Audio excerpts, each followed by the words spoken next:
हरी भरी वादियों और ऊंचे ऊंचे पेड़ों से घिरा एक छोटा सा गांव था।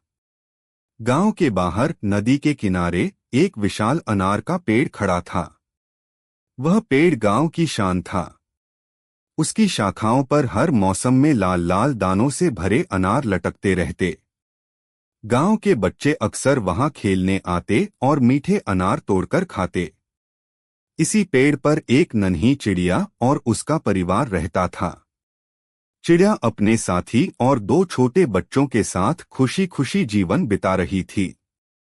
उसने पेड़ की एक मजबूत शाखा पर तिनके, सूखी घास और पत्तों से एक सुंदर घर बना रखा था। वह घर इतना प्यारा और गोल था कि गांव वाले उसे प्यार से अनार हाउस कहने लगे। हर सुबह जब सूरज की पहली किरणें अनार के पेड़ की पत्तियों पर पड़ती तो चिड़िया अपने गीतों से वातावरण को मधुर बना देती।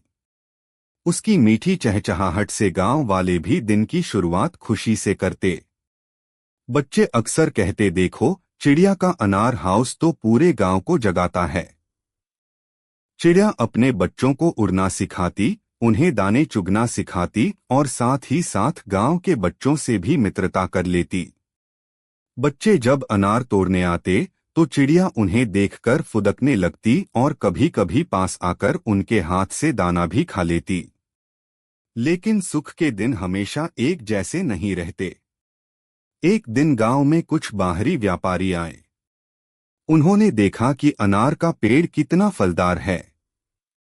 उनके मन में लालच जागा।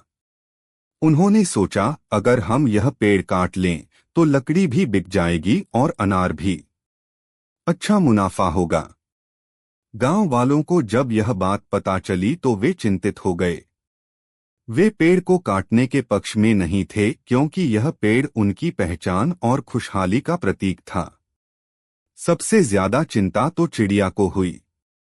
उसे लगा, अगर पेड़ ही नहीं रहेगा तो मेरा अनार हाउस कहाँ रहेगा? मेरे बच्चों का घर उजड़ जाएगा। चिड़िया छोटी थी लेकिन उसका दिल बड़ा था। उसने तय किया कि चाहे कुछ भी हो जाए वह अपने अनार हाउस को बचाएगी। उसी रात उसने गांव के बच्चों को अपने गीतों के माध्यम से बुलाया। बच्चे चुपचाप पेड़ के पास आ गए। चिड़िया ने अपनी मीठी आवाज में गाकर उन्हें समझाया कि पेड़ केवल फल देने वाला नहीं है, बल्कि यह पक्षियों का घर, गांव की छांव और जीवन का आधार है। बच्चे सब समझ गए और उन्होंने वादा किया कि वे किसी भी कीमत पर पेड़ को कटने नहीं देंगे। अगली सुबह जब व्यापारी पेड़ का